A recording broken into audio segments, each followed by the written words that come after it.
जय श्री कृष्ण। जय श्री कृष्ण। कर्दम मुनि और देवती की संतान हुए भगवान कपिल जी। और जैसा कि हम जानते हैं, कपिल जी अवतार लेकर के इस संसार को सांख्य शास्त्र का उपदेश किए थे, जो है आत्मज्ञान, तत्व ज्ञान का उपदेश किए। और ये अपने माता को भी सांख्य शास्त्र का उपदेश किया। माता उनके सामने बैठी थी, संसार से मुक्ति का उपाय पूछ रही हैं। तो कहीं प्रभु हमको ये बताइए कि प्रकृति और पुरुष के विवेक से व्यक्ति उस महानिर्वाण पद को, मोक्ष को कैसे पा सकता है। तो इस पर भगवान ने स्पष्ट शब्द में कहा, हे माता, जिस प्रकार से ये जल में सूर्य का प्रतिबिंब पड़ता है, लेकिन इससे सूर्य जल की शीतलता, चंचलता आदि गुणों को तो धारण नहीं करता है, उसी प्रकार ये आत्मा भले ही जो है प्रकृति कार्य देह में स्थित है, लेकिन वो प्रकृति के जो कार्य देह है उससे, उसके गुणों से प्रभावित नहीं होता है। क्यों?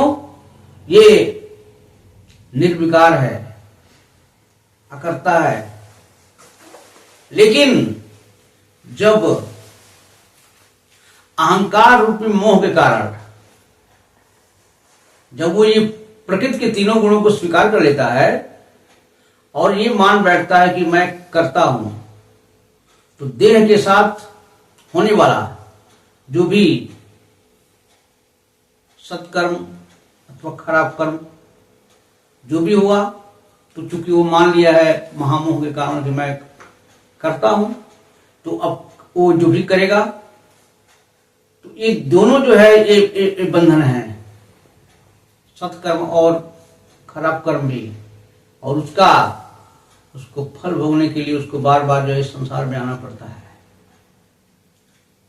ऐसा ये उसका संसार का चक्र जो है ये खत्म नहीं होता है।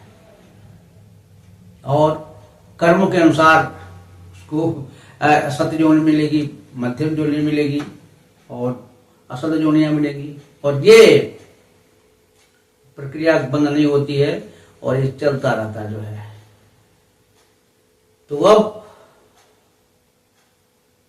कैसे हो?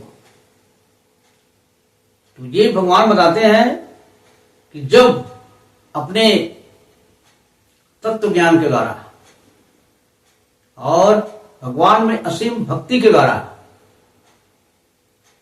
वैराग्य के द्वारा, जब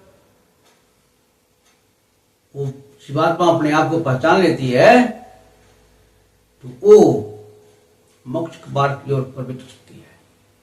तो इस पर पुनः जो है देवती ही जी ने जो है भगवान से प्रश्न किया कि प्रभु, हमारा मानना है कि जिस प्रकार से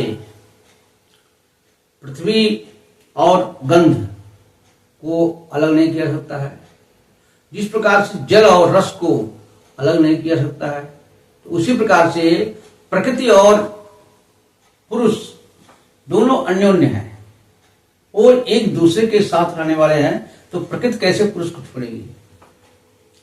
तो इस पर भगवान कहते हैं, माता जी आपका प्रश्न बहुत सही है, लेकिन ये मान लीजिए जैसे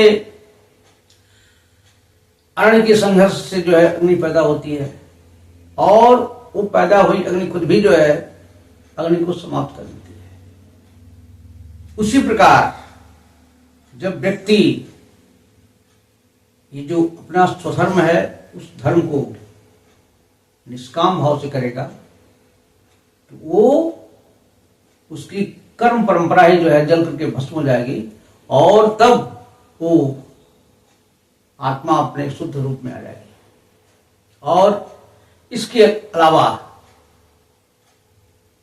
आप अगर उस महान ब्रह्म पद को प्राप्त करना चाहते हैं तो जो सम दम नियम योग के नियम हैं उनका पालन करिए, भगवान में सच्ची आस्था विश्वास करिए, भगवान की कथाओं का श्रवण करिए और सभी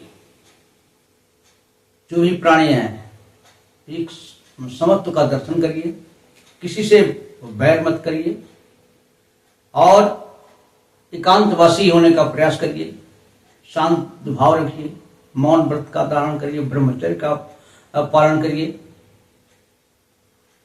किसी से कोई भी शत्रुता की भावना नहीं रहना चाहिए। और इस प्रकार जब व्यक्ति को ये महसूस हो जाएगा कि नहीं, ये सारी जो विषयों की जो आसक्ति है वो सभी बंधन का हेतु वही है, इसलिए विषयों की आसक्ति हटा करके चित्त को नियंत्रित करना है और चित्त को हमेशा परमात्मा में लगाना है। और जब हमारा चित्त नियुक्त हो गया, ये समझ लीजिए कि इस देह है और देह से संबंध रखने वाले जो भी हैं स्त्री पुत्र घर आदि, इनमें जो है एक ममता का अभाव हो जाना चाहिए। और इस प्रकार अभ्यास करता हुआ योगी हमारे ब्रह्म पद को प्राप्त कर जाता है। ये हमारा ब्रह्म पद, ये योग ही इसका जो है मुख्य साधन है। और इस प्रकार की परम भक्ति से जो है ये पाणिमाद आदि अष्ट सिद्धियां अपने आप मिल जाती हैं। अगर योगी इन मायामय ये अष्ट सिद्धियों के चक्कर में नहीं पड़ेगा तो पक्का ही वो इस देह के छूटने के बाद उस हमारे ऐसे लोग को पहुंच जाएगा कि जहां पहुंचने के बाद से जो है फिर कभी उसको मृत्यु का भय नहीं रहेगा और कभी भी उसको जो है इस संसार में आना जाना नहीं पड़ेगा। और ये उपाय है। और हे माता, इस प्रकार मैंने आपको बताया कि तत्व ज्ञान के द्वारा जब व्यक्ति अपने को पहचान लेता है और उसकी अज्ञान रूपी प्रकृति जो है समाप्त हो जाती है तो परम कैवल्य को प्राप्त कर सकता है। जय श्री कृष्ण, जय श्री कृष्ण।